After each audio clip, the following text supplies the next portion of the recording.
speaker for our topic, on-screen impression management, is a former representative of the Philippines in the 1997 Miss Universe pageant. A fashion model and TV personality, she has since ventured into the world of image consultancy, where she could pass on her legacy of beauty and poise to others.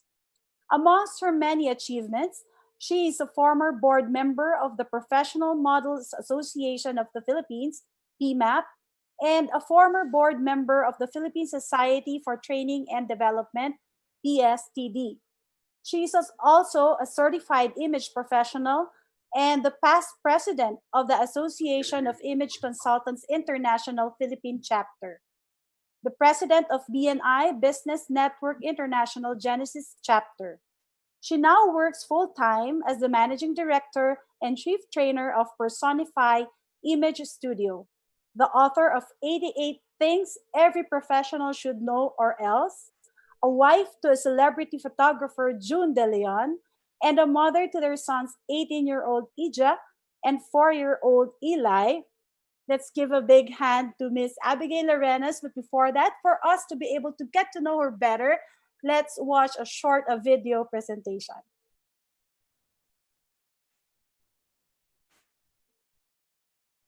Okay, so this is when I say, play video, please. Okay, Miss Abby, you can play your video. Hi, how are you? Trying. I'm very good. I'm very good. Pretty now, as always. Syempre, di ba? Now, I am still unable to share screen. Host disabled pa ako. Okay. Let us work on that. So, Jeff, bigyan mo akong power. There you go. Let me share a short video. Mga 4 hours lang. Okay. Tamang-tama. Hanggang mamayang gabi tayo.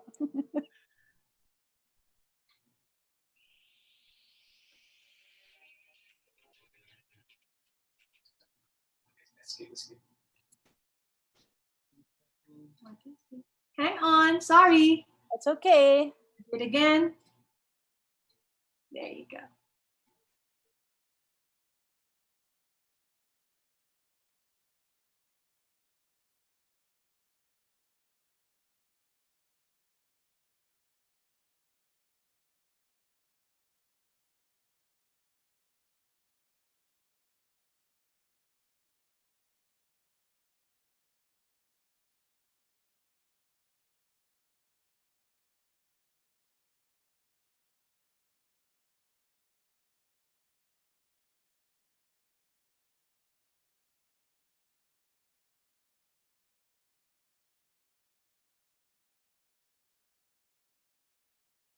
All right. Thank you. Very you so nice much. Video, Miss Abby. Thank you, Odiba. Now, that videos show, well, about me a little bit, and I think Suzette mentioned enough about that. So let me move on to my task topic. Okay, so let's show that. Ayan, o diba, meron akong katabi na meron akong katabing assistant. Now, it's all about on-screen impression management. Now, Suzette, aamin ako ha, because before all this pandemic, I've never done a webinar before until last April 18. April 18 was, should I say, my launch as a webinar speaker. But I have been speaking for the longest time. You know, ibang-iba pa rin pag talaga sa webinar. So imagine mo, since April, so I'll show the next one. Mm-hmm. Okay. Question time agad. O sige na nga, question time muna bago ko magkwento. Question time muna. May question ako. The question is, tingnan natin. Jeff, subukan natin yung question time. Yan. Are you ready? Okay, please type in or answer yes, no, or sandali lang po. Do we need to wait for you? Please let me know. There you go. There you go. Okay, so Rachel said yes. A, letter A. From Rosalinda, yes. From Zenaya, A. Yeah, a lot of them are saying yes, Miss Abby. Yes, so ready. Yes. Pero may tatlo na sandali lang po talaga. Antay lang kami dito. Yes. Yes. All right, I think we got that. I'm seeing a lot of yeses here, a lot of A's. Yes. Okay. Thank you all so much for saying ready na. Okay, dun sa tatlo. Habol na lang kayo, ha? Okay, so I'm gonna have to escape and, okay, kaya ko na to dapat eh. Okay, sige. So tapos na yung question time. So I'll continue my story. April 18 was my very first webinar. Now, what kept me busy is this. You know what, Suzette? Nung na-realize ko, nung ginagawa ko tong slide na to, I realized, ang dami ko na palang naging webinar. So, from congratulations! That was the first one until today. Tapos, bukas na naman. So, I'm very, very happy na nakapag-adjust na rin, nakapag-adapt na sa bagong normal. So, if you are new to webinars, if you are new to on-screen, huwag mag-alala, sabay-sabay lang tayo. Okay? So, that's actually my point. My point here is, lahat kaya pala nating i-transit. Lahat pala tayo kayang-kayang umadapt. Because I was so scared. I was so scared to death during my first webinar. I had no idea what to expect. Hindi ko alam kung tatanggapin ba ako ng tao. Pero only to realize after a month and a half na hindi ako tumitigil, research and perform and everything. Yeah. So now I am happy that I'm back here sharing all this on-screen knowledge. Okay. You were amazing, Miss Abby. I watched your first webinar. You were amazing. Hindi alam mo lang, sobrang lamig ng kamay ko noon. Grabe yon. Okay? Pero ngayon, mas kampante na. A month and a half lang na practice, ha? Kampante na. Mas kahit may technical glitches, parang poise pa din. Okay lang yan. Okay? Now, let's move on. Now, why is it important to learn about or to have a knowledge about on-screen impression management? Okay. Meron ako nakuhang tanong dun sa mga type ninyo. Unang tanong, ano yung difference ng off-screen sa on-screen? Well, the difference is off-screen, ito yung dati natin na wherein we present ourselves live face-to-face. So that's off-screen. Ngayon, usong-uso yung term na on-screen. Now, just like any given situation as a professional, it's very important to take care of the first impression, mapa-off-screen, mapa-on-screen. Now, ito ang totoo. When you are not ready, you do not turn on your video. Tama ba? Kasi, minsan, may mga ginagawa, may mga ganyan, may mga ano-ano, hindi ka nakikinig. You tend to do audio. You know what? Sa meeting na on-screen, nakaka-minus yun, ha? Because on-screen na nga lang, ginawa pang telephone call. So might as well, because people tend to, should I say, trust people pag nakakita ka ng actual na tao. So I would strongly suggest that whenever you conduct business on screen, you have to turn your video. Okay, now, let me see. I'd like to hear another, ito muna pala, kala ko calling na, mamaya pa pala. Ito na, communication model. According to Dr. Albert Meravian, ang communication model natin consists of 3 V's. Visual by 55%, verbal by 7%, and vocal by 38%. As you can see, okay, yung vocal, madali nating ma-detect because we know exactly when we use the right tone and when we use the wrong tone. The verbal, these are the words that we use. So alam na natin yan. Pero ito yung kailangan nating maintindihan today. Yung gaano ka-importante yung visual na nakakita. The truth is, we are, I'm seeing myself now on a parang 2 by 1.5 inches screen. That's it. People would actually depend on what they see on screen. So, mas very high talaga ang visual. So, yun ang gusto nating pag-usapan ngayong hapon. How to make that better. How to be visually more appealing. Now, anong topics natin? How do we go about it? Well, number 1, technicalities are gonna be very, very important. Minsan, ang ganda ng sinasabi mo, pero yung technicalities mo, problema yan. Okay? Number 2, on-screen body language. Maganda nga ang ilaw mo, maganda nga ang makeup mo, pero yung body language mo nakaka-negative ng message. So we're gonna have to talk about that next. And then, how to look sharp. SHARP are the 5 contributing factors on how to look our best. Marami itong pag-uusapan natin sa set, pero itatry kong i-compress sa loob ng 1 oras. Thank you. Now, how do we address technicalities? Okay, tinan natin to. May question ulit ako. At ang tanong, ito na. So gusto ko nagpa-participate tayo. Tanong, okay. How often do you join an on-screen meeting without a video? I'd like to see, okay? Now, you have to answer me truthfully. Never, rarely, sometimes, and all the time because I'm never ready. So answer me, please. Okay. I want to see how many of us would actually never turn on the video or sometimes, or laging nakabukas ang video? Tingnan natin. I Okay, want to for see, I want to see. our participants, please answer Yes. the question. And if you have any questions, just How type it in the often? chat box. How often do you join an on-screen meeting without a video? Okay. So I think that's it. That's good enough, no? Okay. Nakikita mo ba? Nakikita ba We ninyo have 4 who answered sometimes, and all of them answered sometimes. Okay. And here, yeah, it's letter C that won. Okay, it's sometimes. So, nagiging choice siya. Pero we have to realize that if we want to be successful in conducting business on screen, we have to turn the video all the time. And hopefully, after this short webinar, mag-on na tayo ng video talaga. Okay, so ito na talaga yon. So, tingnan natin.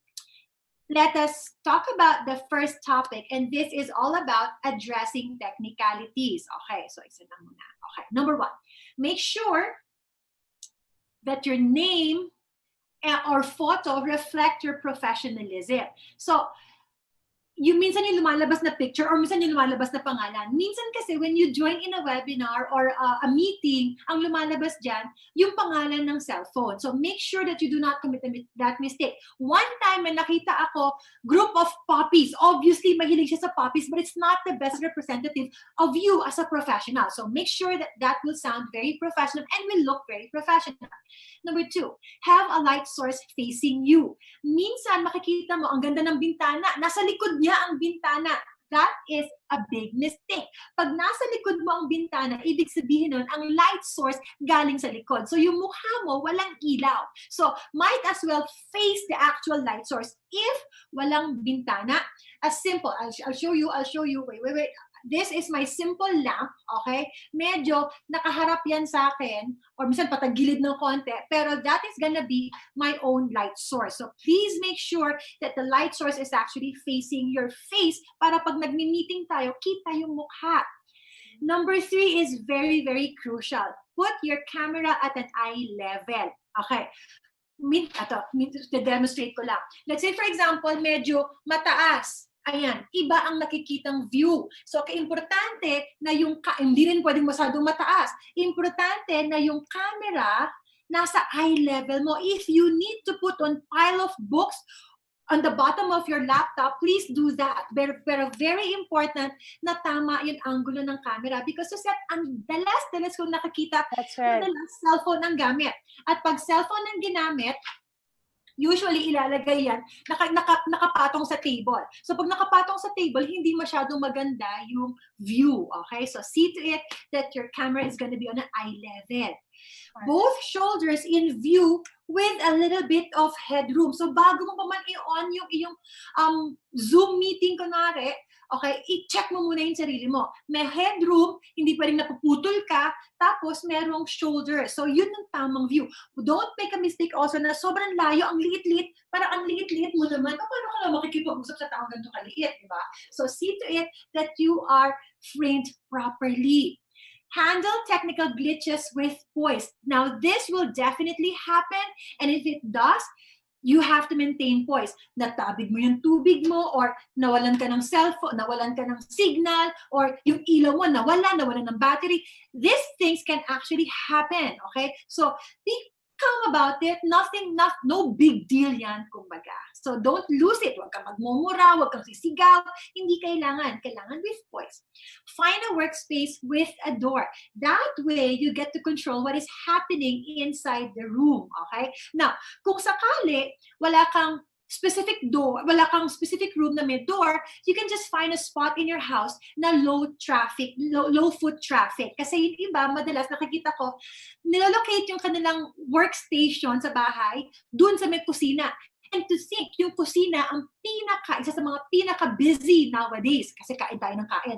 So, ilulugar mo yung sarili mo kung saan hindi masyadong maraming tao. Or sa door, minsan kailangan pa maglagay ng do not disturb or minsan nalagyan ko na sa likod, webinar going on para lang walang papasok. Tapos, be 100% present. You know, being in a webinar, being in a Zoom meeting, ang daming pwedeng maging distraction. So, ang bilis magbukas ng cellphone, mamaya may FB na pala.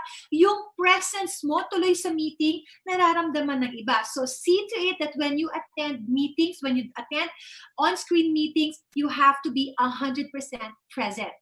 And then finally, make sure that you create a professional working environment. It doesn't have to be super ganda, you know, but you have to have the basics. Now, what basic am I talking about? I'll show you a picture. Yeah, let's see. A basic would be a good light source. So basic yan. Isa yan. Hindi ito yung workstation ko, hindi ito akin, hiniram ko lang. Pero, makikita mo pa rin, ito pa rin yung mga kailangan. A good Wi-Fi. Akala ko dati, malakas na yung Wi-Fi ko, only to realize na kapag pala nag-webinar, kailangan mas malakas. So, kailangan talaga the best Wi-Fi that we can afford. Tapos, good audio sound. So, you better check on the audio sound. Minsan naman, naka-headset na nga ganyan, tapos may crack pa rin yung tunog, so see to it that you have a good one. And then, a good computer, kasi if you're gonna be working from home, which we're all doing nowadays, hindi masyadong maano yung cellphone eh. So yung computer or laptop or at least an iPad man lang. Tapos, cell phones will also be good para for emergency purposes kasi it will keep you connected. Beverages, dapat abot kamay, okay? So hindi na kailangan 3 oras na yung Zoom mo, tapos kailangan tumayo pa, di ba? So beverages should be right there. Stationaries, a simple pen and a paper will do. Dapat laging nandyan yan sa workstation mo. Tapos, don't forget about the outlets. Now, if you're gonna look at my floor here, meron akong isang malaking extension wire na lahat na doon nakalagay na.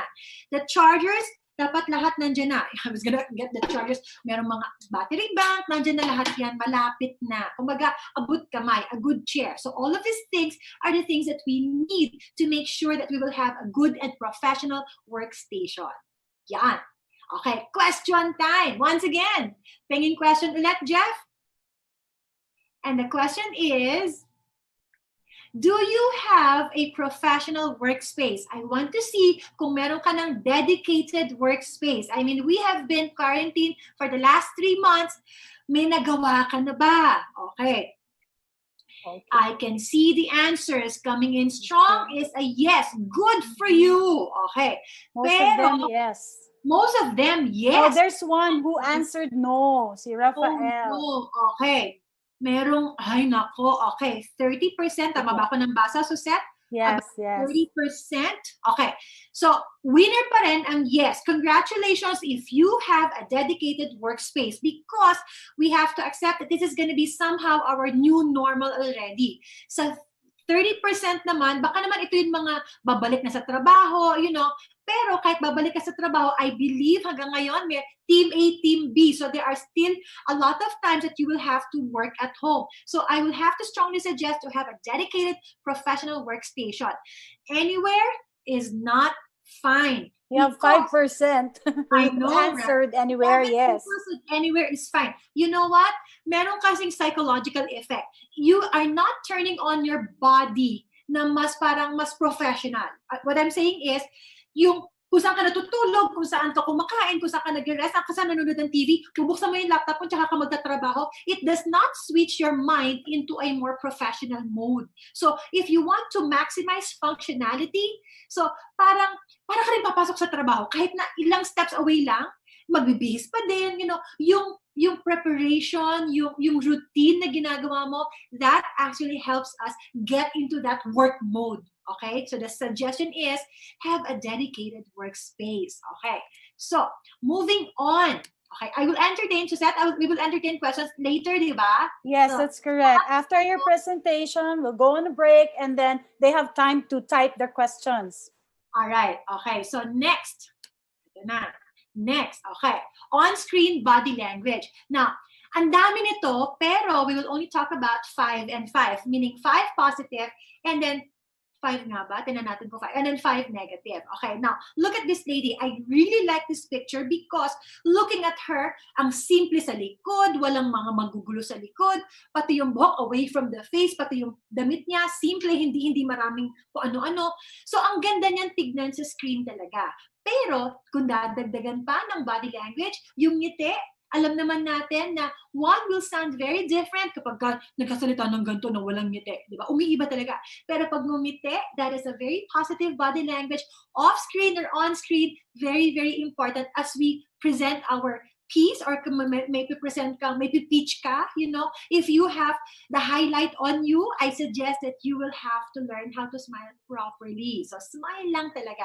Next to that, good posture. Ito, every time na when we talk about self-presentation, hindi mawawala yung good posture. So, you really have to, kasi umiiba na kagad pagka humukot yung likod mo eh. So, good posture is really an expectation. Eye contact on the cam. Okay na. Ito, mahirap gawin. Pero, kailangan talaga nakatingin ka dun sa ilaw. Okay? Dun sa green light na yan. Or, kung nahihirapan man, tulad ngayon, I try to position Suzette near the camera para yung mata ko hindi masyadong malayo. So, imagine if pinosisyon ko si Suzette, nakausap ko sa baba, yung mata ko nasa baba. So, you're gonna have to position yung eye level mo as near to the camera as possible. And then, nod when needed. Nod when needed. Now, ito na. Minsan, or should I say madalas, naka-mute tayo. Pero pag nakikipag-meeting, mas magandang naka-audio, naka-video on. Audio off, video on. That's the way to go. Tapos we listen to that.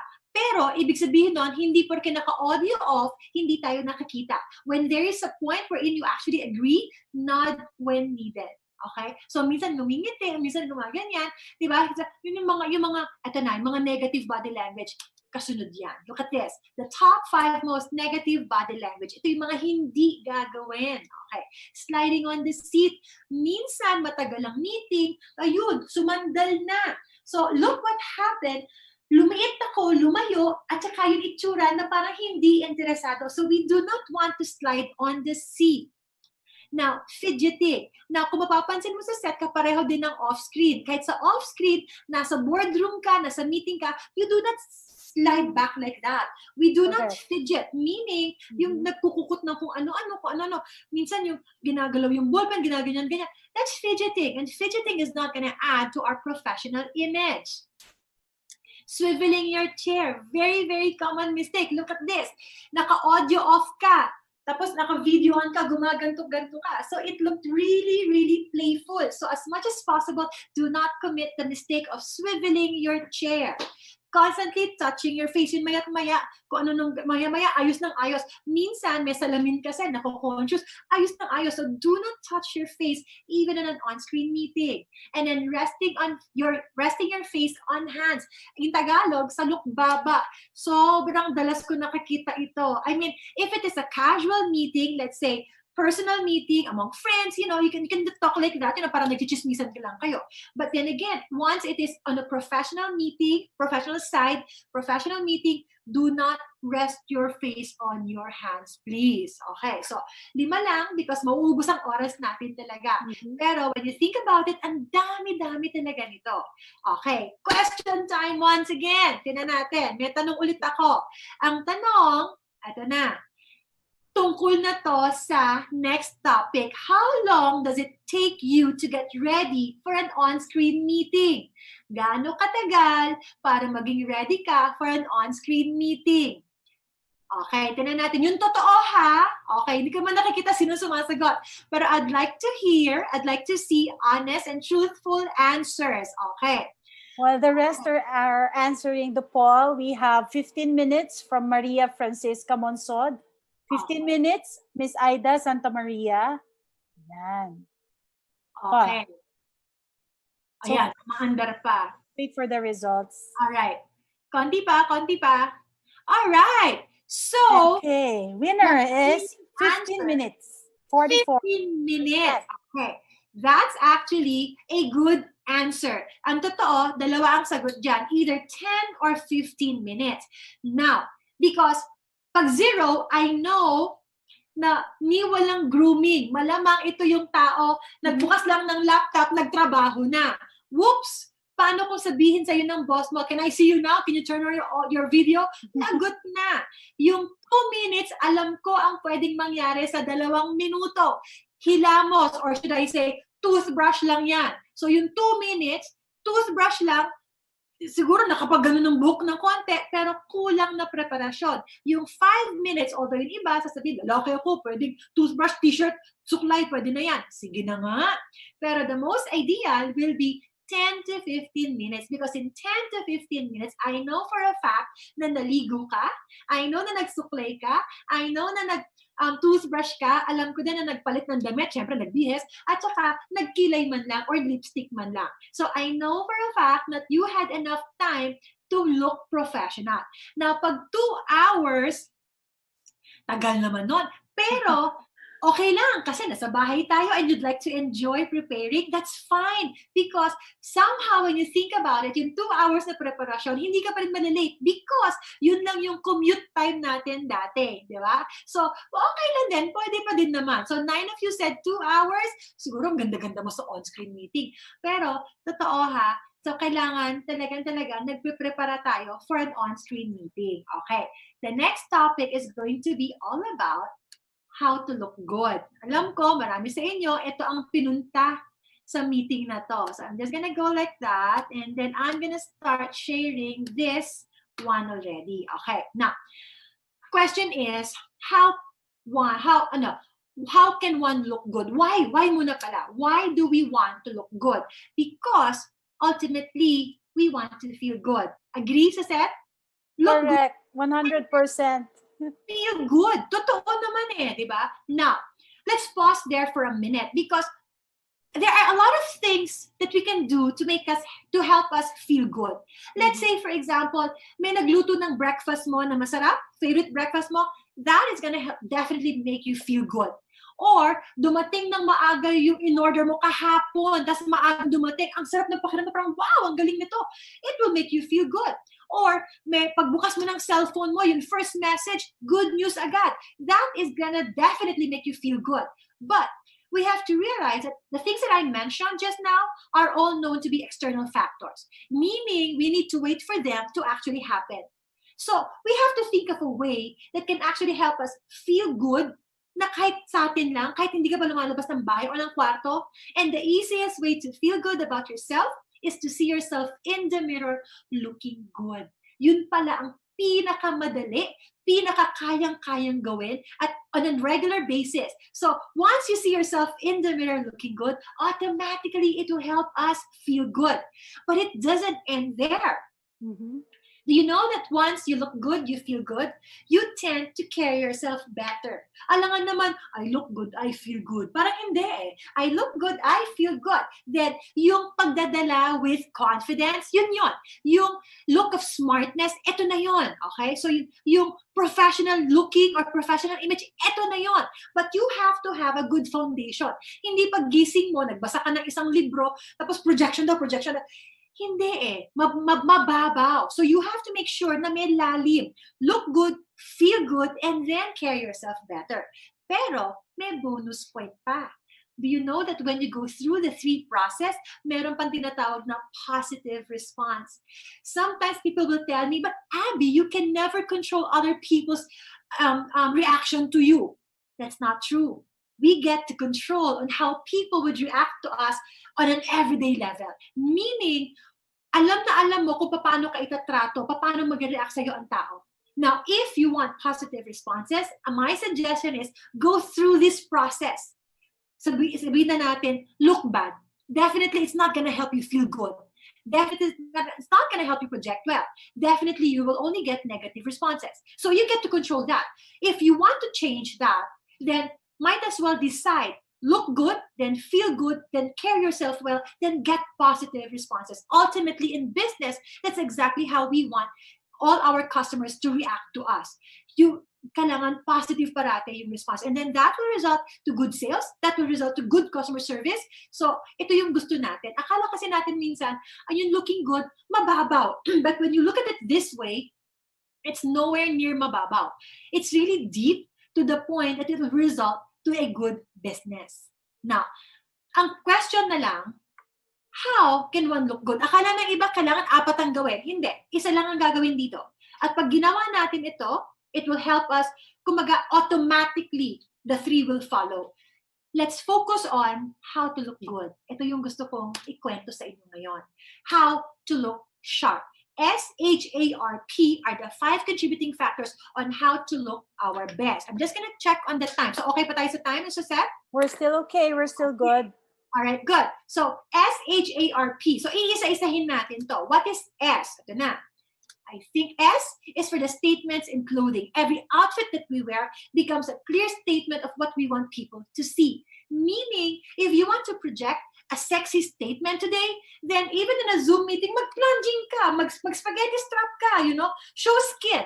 Tapos, red lipstick, tapos kapalan mo ang eyeliner. That's already sexy. So, you can control that. Gusto mo ng sporty image, humarap ka sa Zoom meeting mo na naka-cap, na naka-t-shirt. That's automatically a sporty image. So, if you want to appear professional, mag-jacket ka, mag-cardigan ka, or mag-long sleeves ka, automatically, you create a statement.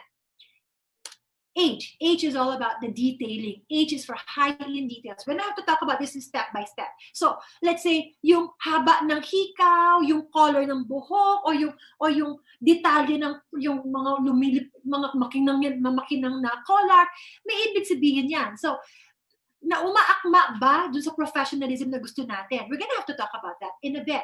A is for appropriate hairstyle. Now, on Zoom, or in any on-screen meeting, there's one rule: hair away from the face. Kapag kayong mga buhok natin na nakakalat na ganyan, I'm not saying bangs ha. Bangs are okay as long as they do not fall on the face. So that's fine. Because if you want to establish trustworthiness, you have to show off all of the features of the face. So kita yung mata, ilong, bibig. So appropriate hairstyle.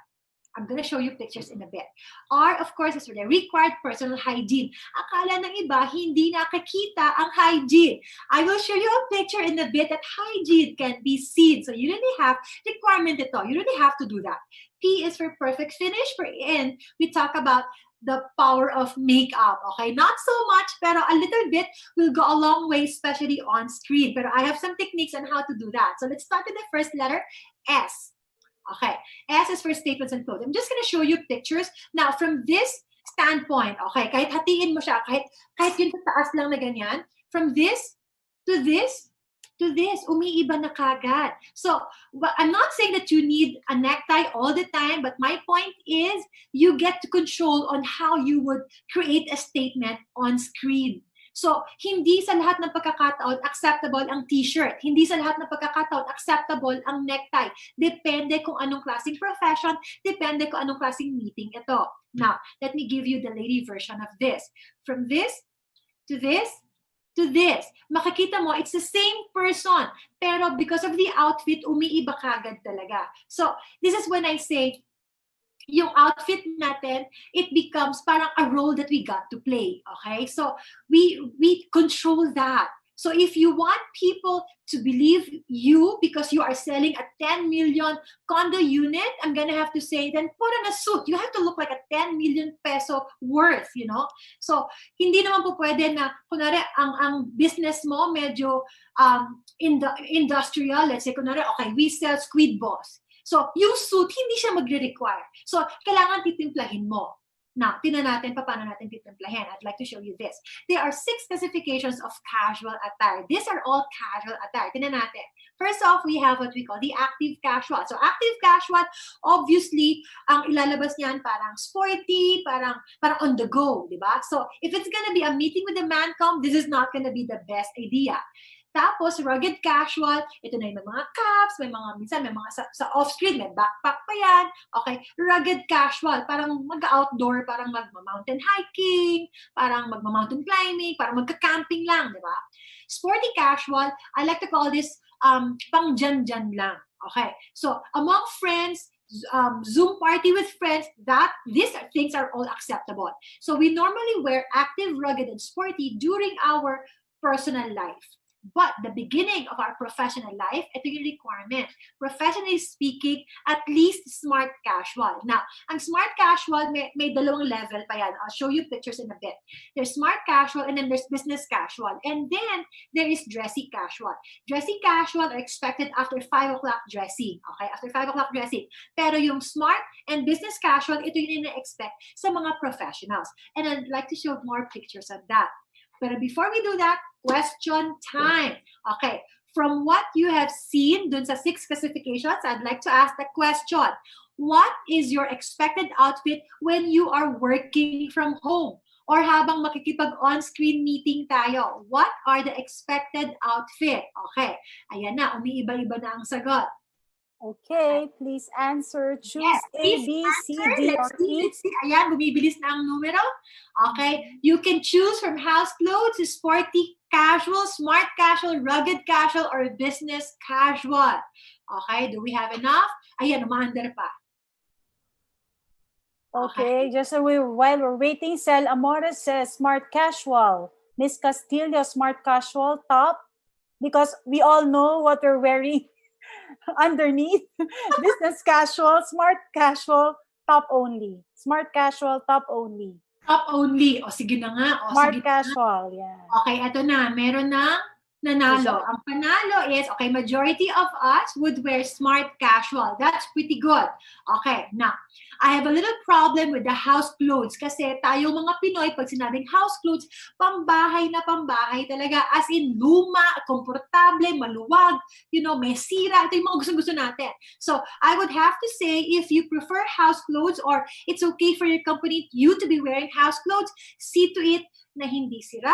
See to it na medyo presentable naman ng konti, okay? Now, sporty casual, I would imagine na nasa sports industry tayo, siguro, that's why it becomes acceptable. Pero 25 people said business casual, malamang highly corporate ito, so good. At least, rugged casual. Okay, so smart casual pa rin ang winner. Second to it is business casual. That's why I want to show more pictures on this category, okay? So I have that. I'm gonna remove this. Okay, tinan natin. Next, ito na. Smart casual. Okay, ito yung winner natin, di ba? So sa smart casual, we have 2 scales. May upscale, may downscale.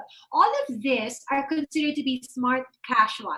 Pero on an upscale level. Meaning ito, siguro may ka-business ka, meron ka magpe-present ka sa kliyente mo. These are expected. These are okay.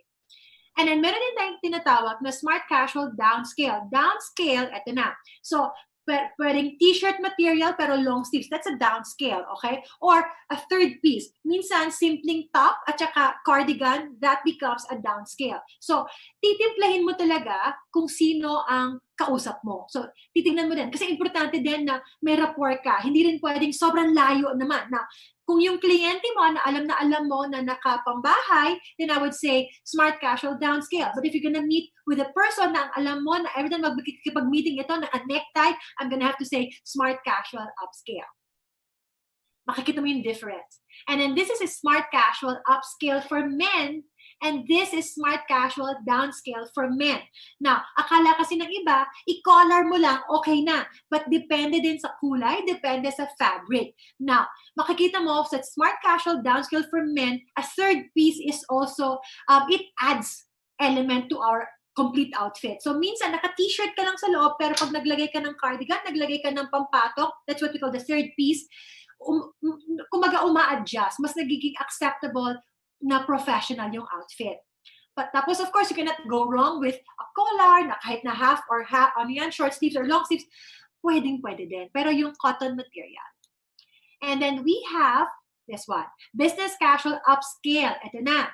Let us say, for example, ito sa set na invito ko na sa BNI meeting. BNI meeting, puro highly corporate people, so we are expected to be in this outfit. So, terno talaga yan. Hindi pala. Minsan hindi ko na sinusot yung pambaba. Pero, medyo naka-button, at saka yung material talagang pang suit material. That's upscale. So, may mga time na marirequire tayo niyan. Pero, business casual downscale is also considered to be business attire on a downscale level. So, minsan kahit mismatching na, magkaiba yung taas at saka baba, or magkaiba yung loob at saka yung labas. So, pwede pa din. So, these are all business casual downscale. Now, let me show you the men.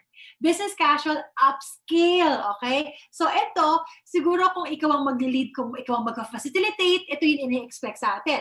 Or kunwari, ikaw yung big boss, siguro ito yon, di ba? Okay, man-com meeting, attend ka, ito yon, okay? Pero may downscale pa rin na business casual downscale. Ito yon. So, ang difference is, pag humaba yung barong, it becomes more upscale. Pag umiksi yung barong, it becomes downscale. But pareho silang business attire. Now, yung neck necktie and long sleeves, that's downscale. Pag nilagyan mo ng suit, it becomes upscale. So, ganun mo siya titimplahin. So, let's stick to business attire and business casual and smart casual. Pero dapat alam natin kailan i-up, kailan i-down. Okay. Nasa letter H na ako. So, set. H is all about the high in details. Okay. So, we are still spelling the word S-H-A-R-P. Okay. The sharp. Hair, as mentioned, neat and away from the face. Tapos, on screen, lahat ng susuotin mong pantali, lahat ng susuotin mong headband, halatang halata ha. So you have to make sure na it's either kakulay ng buhok or halos hindi nakakita yung any other hair accessories. Hairpins, ponytail pwede, or headband, basta kakulay ng buhok. Minsan kasi mag-headband, tapos kulay green, di ba? Parang, teka lang, sa buong screen, kitang-kita na yun kagad. So see to it that hair will be neat and away from the face for both men and women. Ngayon na naka-GCQ tayo, mga bukas na barbero na. Dati kasi, last month, lahat ng mga lalaki, naghahabaan ng buhok, tapos hindi headband. Kalalaking lalaki, tapos naka-headband, mag-wax ka naman dyan. Face, clean and oil-free with appropriate day makeup. In a bit, I'm gonna show you yung makeup, pagsuot ng makeup na kahit konti lang, I'm gonna give you some tips on that, okay? Pero dapat oil-free. So, tissue man lang or oil blotter man lang for both men and women. Do not show yourself on an on-screen meeting na oily or pawis yung mukha. Jewelry, as minimal as possible. Now, jewelry should not make any noise. Now, minsan, nakakwintas, tapos nandun yung headphones mong ganon, dikit ng dikit sa headphones, then that will cause distraction. So, see to it that yung any jewelry na isusot mo, walang tunog na mangyayari. Well, yun, kanina, pinaplansya ko yung damit ko. Ang sabi ko sa yaya namin, sa harap lang, wag na sa likod. That works kasi on-screen naman, di ba? So, kung pwede na rin. Pero pinaplansya pa rin talaga ang damit. And then, bottoms. Now, totoo, ang dami nagkasabi sa akin, kahit wala ng bottoms, kahit maliit na lang na shorts, or ano, pero I will have to suggest still na magpantalon or mag-skirt just because, let's say for example, may meeting tayo sa set, tapos I need to get documents from up there, tapos makikita mo yung ilalim ko, tapos makikita mo off na off, di ba? Or minsan nakapajama. Better be safe. Better be safe, di ba? It's just, you know, siguro yung paa hindi na makikita, pero I also got a reaction na bakit hindi ko po magsapatos para feeling buong-buo talaga. That is a good suggestion. Kaya lang sa akin kasi, I live in a condominium, so pag nagsapatos ako sa loob ng bahay, baka madumihan pa yung sahig, may baby kami, di ba? So, okay na nakatsinelas, basta pag tumayo ka, somehow safe na makikita yung pantalon mo o yung pag-ibaba. Okay? Kasi meron na nangyari niyan, di ba sa set din sa news anchor pa siya, hindi niya alam na nakakita pala yun hanggang sa lap niya. Tapos siya parang confident pa. We don't want those kind of things to happen, di ba? Tapos, ito na, may additional lang ako. So, color, overly bright or extremely dark colors do not translate well on camera. So, as much as possible, hindi sana magsusolid. So, you break the color a little bit, or patterns, avoid busy patterns such as animal prints, of course. Tapos, dress conservatively, properly fitted, avoid tank tops, low-cut tops, crop tops, anything sheer or myth. Imagine mo kung naka-sheer ka, tapos pag on mo ng ilaw mo, ang liwanag pala, di ba? So, iingat din tayo sa mga ganon. And then again, make sure that your jewelry are not too over-sparkly. Also, best to avoid not moving jewelry. Yung mga hikaw na gumagalaw na yan, hindi rin sila advisable. Okay? Explain, tapos galaw ng galaw, di ba? So, yung on-screen tsaka off-screen, as you realize, hindi nagkakalayo. Kasi pagka sa off-screen at meron table na habang nasa meeting, ito din naman yung nakakita, di ba? So, nag-translate lang talaga sa on-screen. Nasa R na tayo. Ay, nasa A pala tayo. Naku, A pa lang. Okay ka pa, Suset? Oh, yeah. A, of course, is for the appropriate hairstyles. Now, hair must be away from the face, clean and dandruff-free. Okay? Hindi mo kang bedhead kung gising. Natural-looking color. Ayan. Natural look. Am I okay? Natural-looking color as much as possible. Okay? Now, all of these pictures are, kumbaga, will look professional even on screen. So, kahit nasa on screen, yung mga bedhead, yung mga oily hair, nahahalata din yan. So, see to it that it will speak professionally about us. Naku, Suset, dyan, sabi ng iba, paano ito? Pang artista? Ang tanong, ka ba? Diba? So, kailangan appropriate sa position, appropriate sa industry. Now, hindi kita pipigilan if you're gonna be like in the entertainment industry. It's totally fine. You can sport this medyo wild or medyo updated na hairstyle. But when you are talking about corporate image, I'm gonna have to say be as conservative as possible. And then R is of course for the required personal hygiene. Akala ng iba hindi nakikita ang hygiene. Now, we still have to make sure that we have clean and well-groomed hair, healthy-looking nails. As we speak, diba? We speak with our hands as well. So, nakikita pa rin yan. And then well-groomed facial hair. So, yung mga lalaki, nag-shave pa rin daw kahit on-screen. I'll show you, wait lang. Clean mouth is a requirement. Iba yung pakiramdam pagka alam mo madumi yung bibig mo. Umiiba yon. And then consider daily hygiene to include the bath, the shave, and the use of deodorant. So, iba pa din ang pagdadala sa sarili on-screen pag alam mong nakaprepara ka mula ligo, toothbrush, hair and makeup, kasama yon. I'll show you this. Look at this. Sabi ko sa inyo di ba? So, pati yung shaving, nakakita yan on screen. Pati yung buhok na naka-gel o yung buhok na magulo, nakakita yan on screen. Okay, yun iba? Ko, para hindi makita na magulo, ikakap. Kung hindi naman yan acceptable sa industry mo, it might send the wrong message. Ito na. P is for perfect finish. Last letter na ako. Now, ito, pinakita ko na to nung April 18, pero sa mga hindi pa nakakita, I'm gonna show you this because this is very, very important on Zoom. Makeup. Makeup is essential. Look at this. This is me. This is me before with no makeup at all. This is how I look like when I cook in the kitchen. This is how I look like when I take care of my kids. So this is me. But this is me after a little bit of makeup. This is about a 3-minute makeup. After makeup, one can actually look more professional already. So, anong makeup yan? Face powder, eye makeup, cheek color, lip color. 3 to 5 minutes, yan ang kayang magawa. So, ang ganda. Pwede na. Maganda before and after, ba't ganun? Ano ba? Okay. Tapos, ito pa, may magic yan, Jose. We are all in Zoom. Hindi ko alam kung nagawa na ninyo. Sa Zoom, if you look at the video, dun sa may video, di ba, may arrow yan.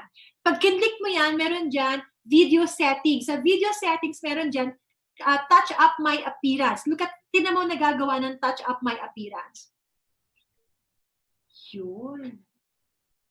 Diba? So, itong nakikita nyo ngayon, naka-touch up my appearance kaya ako. So, gagawin natin lahat ng feature, lahat ng pwedeng gawin to look really good on Zoom. So, this is just, gusto mong gawin, Sige, gawin mo sa Tama! Ang galing mo! Apply what I'm learning! Diba? Pero, totoo, imagine if you have the right lines, tapos you have the right angle, and then you do the touch up my appearance. So, hindi mo kailangan mag-effort ng madami, but it's a very, very good feature. That's why I love doing Zoom, just because of this particular feature. Kasi parang feeling ko, ang ganda-ganda ko. Pero totoo, I mean, we will maximize everything that we can to look good on screen. Okay? I think that is me already. Okay? Now, pero, Suzette, may share lang ako, permission to share. Go. Now, this is one of my last slides. Looking good is not all about self-importance. Looking good is all about self-respect. Okay? So, it's not vanity. Looking good is not vanity. From the cycle that we have just discussed, it will give you positive results in business. Okay? Now, final question time. I have my last question, and the